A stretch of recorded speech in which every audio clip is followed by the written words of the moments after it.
The word if is a weapon, and like any weapon, its impact depends on how you use it.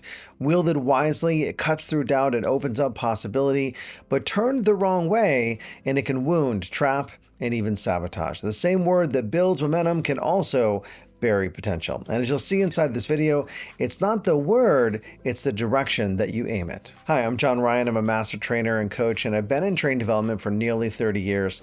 And in this video, we're going to be exploring the power and the danger of the word if. Some ifs fuel our growth, others quietly feed self-doubt, and many of us use both without even realizing it. So to help you and your clients use the power of if to promote growth and possibility, I'm going to break this down into the 3 core if patterns, and we're going to map them out into what I call the empowerment matrix. And there's one special type of if that seems positive on the surface, but can lead to ultimate failure, which I'll share with you at the end of the video, so stay tuned. Let's jump in by taking a look at the 3 core if patterns. And the first one is the if-then-if pattern. This is in the structure of if-then. In NLP, neuro-linguistic programming, this is referred to as a cause and effect.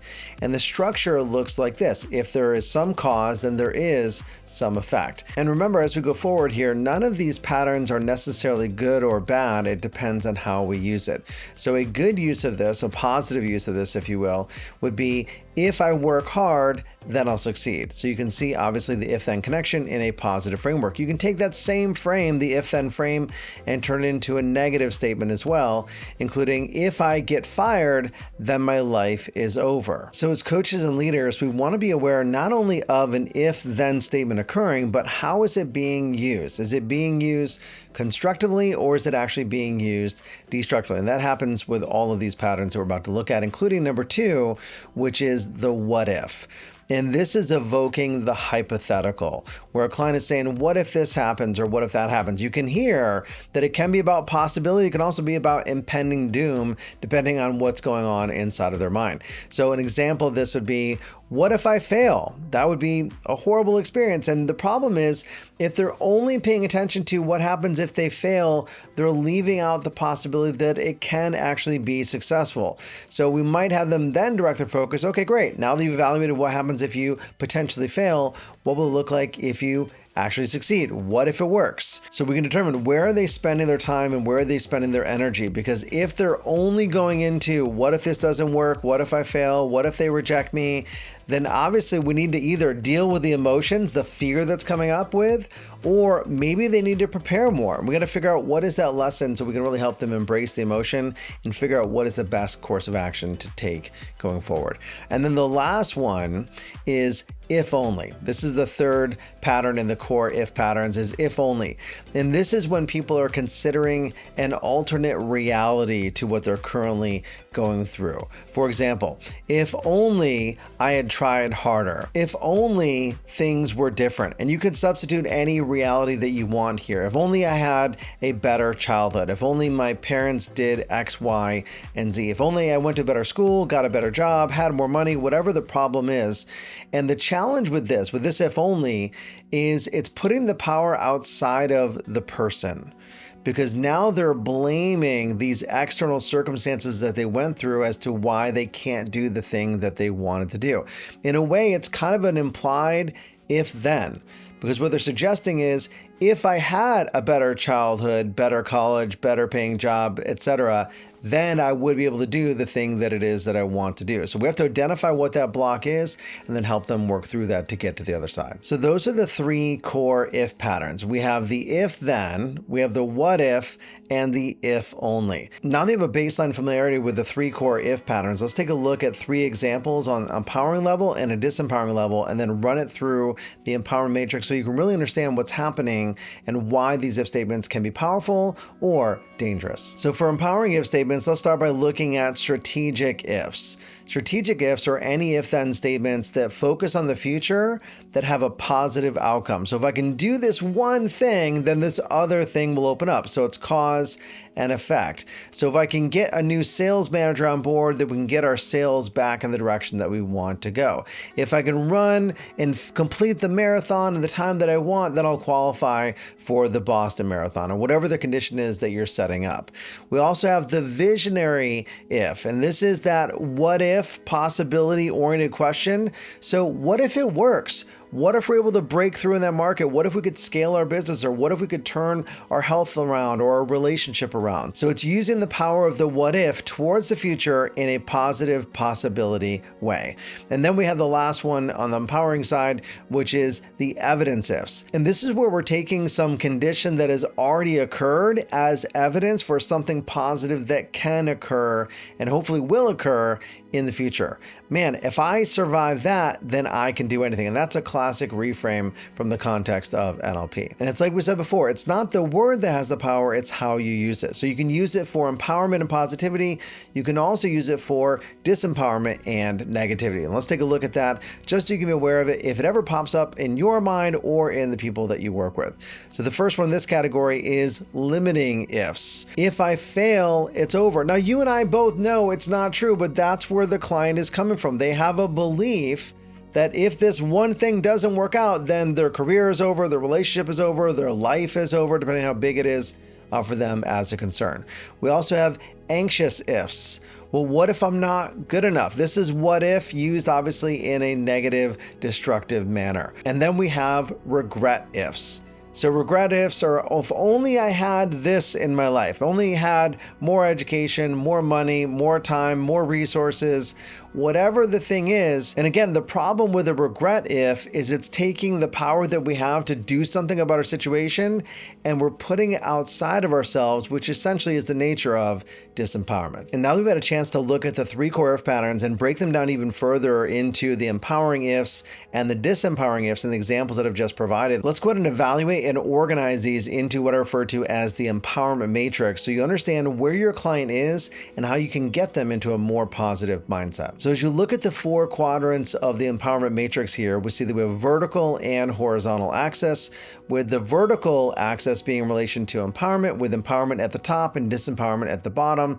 And then we have a timeline from past to future, from left to right, respectively. So let's start with the disempowering ifs, and then we'll take a look at where the empowering ifs fall inside the matrix.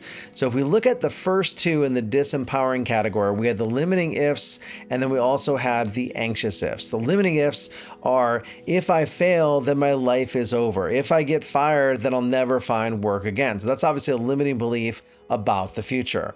Then we have anxious ifs. What if I'm not good enough? And whatever negative possibility they have that's about the future, but it's in a disempowering way.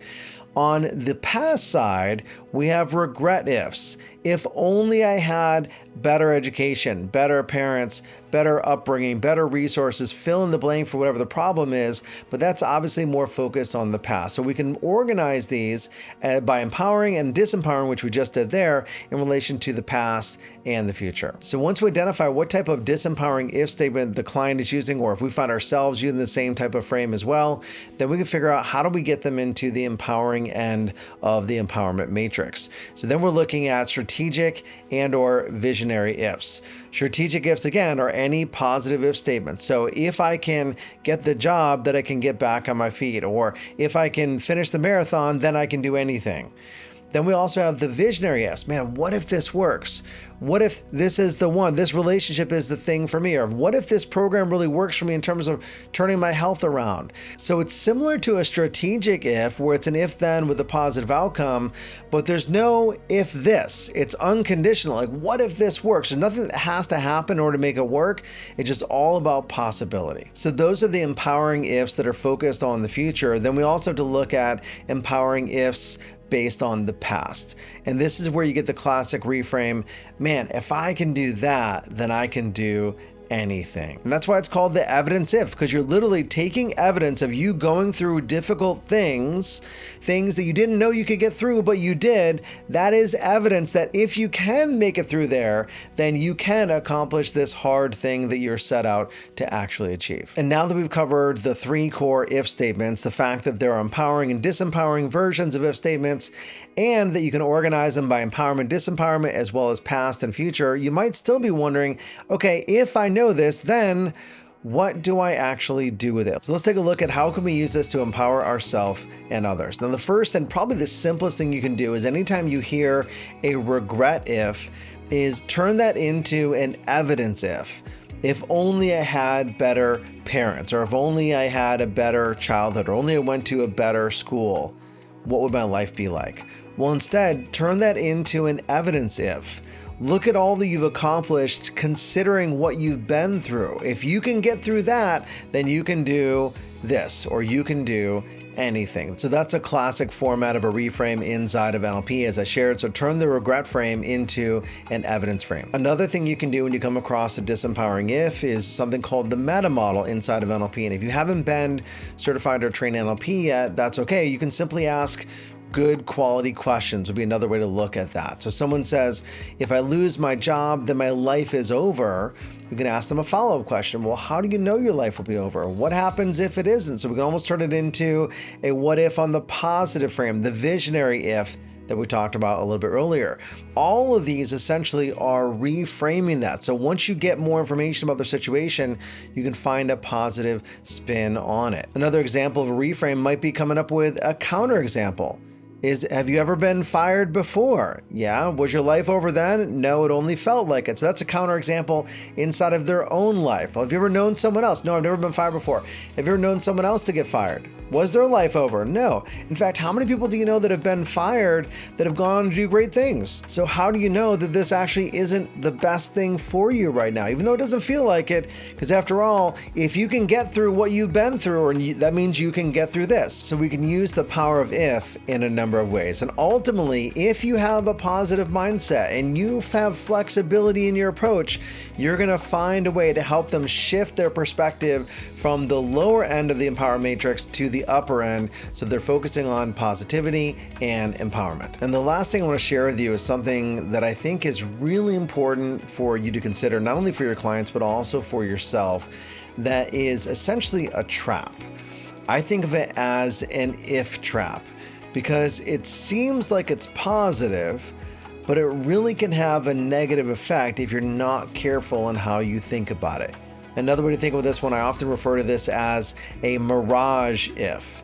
And here's what a mirage if looks like. It's a statement like this. So if I make $1 million, then I'll be worthy. Can you see what the trap is in this? Can you see the flaw in the thinking around this? The problem is we're putting, like some of the other ones, we put the power outside of ourselves. If only I had a better childhood, a better education, more money, more resources, whatever the situation is, it's disempowering.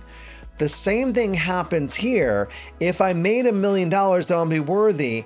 What happens though is, and I've seen this time and time again, where people get to $1 million, $5 million, $10 million. What do you think happens when someone gets to $5 million? They say, well, 5 million's good, but there's a lot of people out there with 10 million. You know what? I'll feel worthy when I get to 10 million. That's how I know I've really arrived. What happens at 10? They look at 20. What happens at 20? They look at 50. At 50, they're looking at 100, and 100, I think you can guess where they're looking for after that as well. So it's a mirage because we never seem to arrive. Your worth, of course, is independent of how much money you have in the bank account. That has nothing to do with self-worth. It's something that we give to ourselves. So mirage if statements are an illusion, and because of that, they're a trap. We get trapped and locked into thinking that if we accomplish this one thing, then we'll feel better about ourselves. We'll feel successful. We'll finally feel like we've made it. And the truth is, we're looking in the wrong direction. So before you or your clients go and chase the next big if, pause and ask, am I building towards something real, or am I running towards a mirage? The mirage if promises fulfillment someday, but often keeps you stuck in a loop of almost enough. Real change begins when you reclaim your power to define your success on your terms, right here and right now. And if you want help doing that in your life or the life of your clients, book a call and we can come up with a plan to turn someday into today. I'll put a link to my calendar in the description below. Until next time, develop yourself, empower others, and lead by example.